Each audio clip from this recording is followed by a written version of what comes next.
So, ayun po. Surprise natin sa isang short interview si Sir Basilio. Abangan nyo na lang ang mga itatanong natin at si Sir Delo. Kumare. Tayo sa kwarto nila. 509.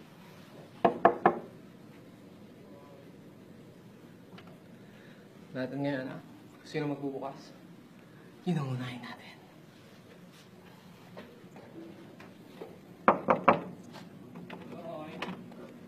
Hello, baby. Ayun, no? Sir Basilio. Oh, May tanong lang tayo, sir.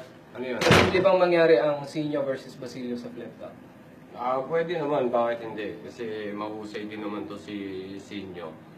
Pero siguro kailangan kong paghanda ng medyo saktong oras. Kasi dapat yung mga ganyang laban, binibigyan niya ng panahon para respeto mo na rin sa kalaban mo. Magaling to si Sinyo, pero kaya kong talunin yan. Ayun, no? Hindi pa sa ngayon. Ayun, syempre may mga magko-comment dyan na kailan ba o ikasa na yan. Tulad ng sabi ni Sir Basilio, nasa tamang panahon ang lahat.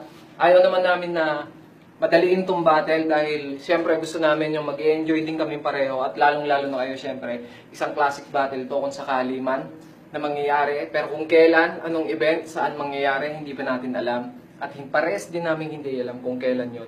Pero kung sakaling mangyari, sana magkita-kita tayo.